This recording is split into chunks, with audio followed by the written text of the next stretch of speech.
Torej, vsem prav lep pozdrav.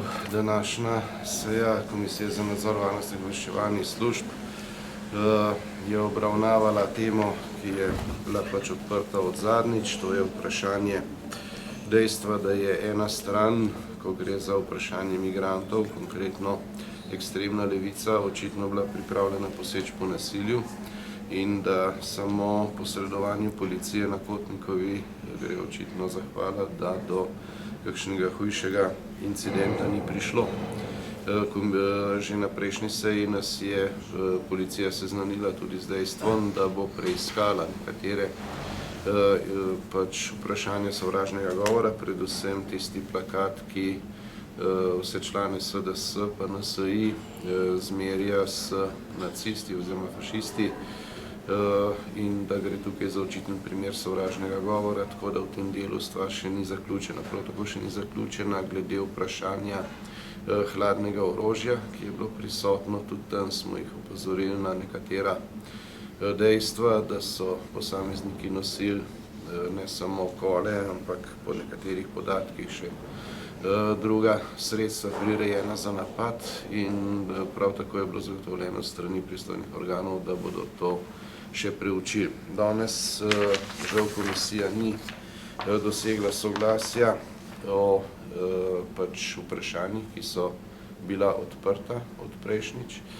Sprejeta sta bila dva sklepa. Eden, ki je ustrezen z vidika pristojnosti te komisije, in sicer, da naj se pač, da pozivamo vlado ter ustrezne službe, da se spremlja vsa ekstremna dejanja, vse ekstremne organiziranosti posameznikov, ki pozivajo k nasilju oziroma pač njihovega ravnanja, sledi jasno pripravljeno za uporabo nasilja, in da naj se o tem poroča ter seznanja Državni zbor. No, že ta sklep ni bil žal sprejet soglasno, čeprav je povsem ustrezen. Ta sklep sem predlagal sicer jaz, nekoliko dopolnjeni obliki je bil potem tudi potrjen. No, medtem ko je pa nastala povsem nova situacija znotraj komisije, nastala je razširjena koalicija, ki jo zdaj sestavljajo očitno vsi predstavniki vlade, vključno z Združeno levico, in sprejela sklep, ki pa sami presodite, koliko ima skupnega s tem, kar smo pravzaprav obravnavali. Ta sklep ugotavlja, da gre za sovraštvo in nestrpnost, usmerjeno zoper manjšine in določene skupine oseb, predvsem zoper begunce in migrante. Potem sledi pač naštevanje vrednot in pozivanje k nasilju, in dva dela, ki sta posebej zanimiva, da izražajo zaupanje vsem organom, da bodo zagotavljali visoko stopnjo varnosti in vsi ravnali v skladu z zakonodajo v okviru svojih pooblastil, in posebej, da ugotavljajo, da je Republika Slovenija varna država, zato so vsaki strahovi pretirani, in pozivajo, naj se ne naseda provokacija. Zdaj, z vsem dolžnim spoštovanjem, ampak v državi, kjer je bilo 100 000 pobitih po drugi svetovni vojni na tem ozemlju s strani ekstremne levice, in ko levičarji spet držijo kole in drugo hladno orožje v rokah, in to zakrinkani, se jaz nikako ne počutim varno. In mislim, da se noben normalen državljan v taki državi ne more počutiti varno. In če se pač na tak način poskuša prikriti nekaj, kar se ne bi smelo zgoditi, je to smešno.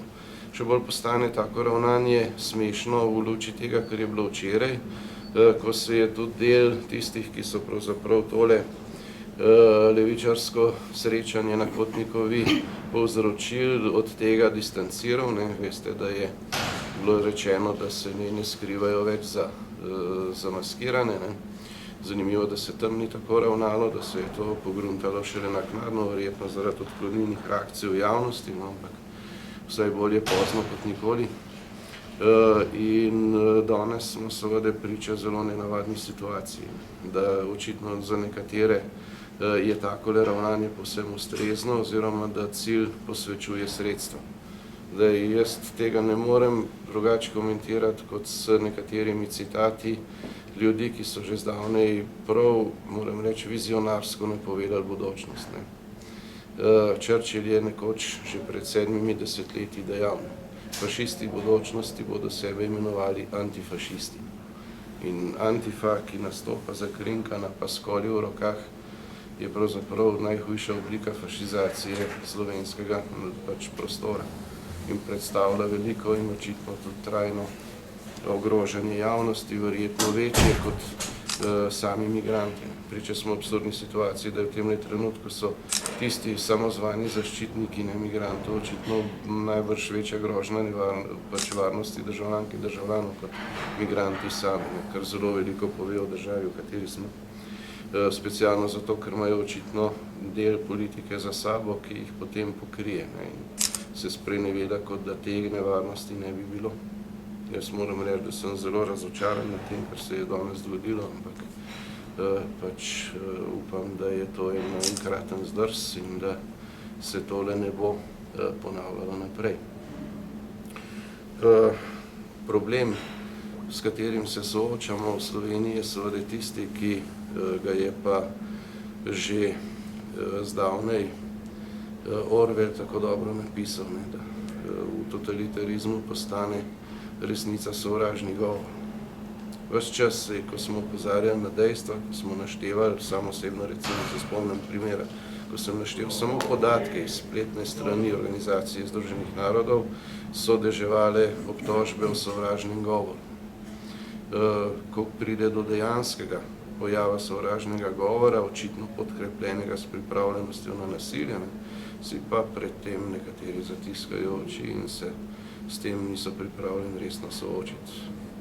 Zdaj, zakaj se to dogaja, presodite sami, ampak vsekakor razvoj dogodkov ni dober za Slovenijo. Pričakujem pa, da bodo službe, ne glede na to, tisti prvi sklep uresničile do konca, da bodo imele pod nadzorom situacijo, da se pogleda, v katerih nedrih, nekaj takega je bilo že včeraj v nekaterih medijih, nastaja organiziran ekstremizem in seveda, da upam, v bodoče nihče več ne bo prišel nikamor s uradnim stališčem, da ljudje, ki se takole postavijo, ki se zakrinkajo, ki imajo med sabo prekrižane palce, kar pomeni, da točno vedo, kaj želijo, zakaj so se tako postavili in kaj nameravajo, da so tam naključno in da to ni noben problem. To je problem. In ta problem bi verjetno že eskaliral in to zelo grdo, če ne bi bilo ravnanja policije. A pa je tukaj možno a priorno zaupanje. Tu pa samo rad ponovim tisto, kar sem že dostikrat rekel. V politiki je zaupanje dobro, ampak nadzor je pa še boljši, kajti v Sloveniji imamo en problem in s tem smo se danes tudi na tej komisiji zelo na široko srečali in veliko pogovarjali, da pred zakonom dejansko v Sloveniji očitno nismo vsi enaki. Ko smo nekateri bili koli drugače izpostavljeni grožnjam in nasilju, se je ravnalo zelo površno ali pa sploh nič, da ne govorim o kakšni kalvariji, ki jo imaš na sodišču. Ko se to dogaja nekomu na levici, policija to resno vzame in ukrepa povsem drugače. To se enostavno v normalni državi ne bi smelo dogajati. Teh primerov je bilo danes dol naštetih kar nekaj, ne želim jih ponavljati, ker so tudi večinoma zelo dobro javno znani, ampak mislim, da bi morali biti izhodišče, ki bi bilo skupno vsem, in o tem sem trdno prepričan, žal danes se to ni zgodilo, da je varnost vrednota, ki je skupna vsem, ki mora biti dostopna vsem in da pred ustavo in zakonom moramo biti brezpogojno in vedno vsi enaki in enako obravnavani. Da zakon velja enako za vse in da tukaj izjem ni in jih ne sme biti.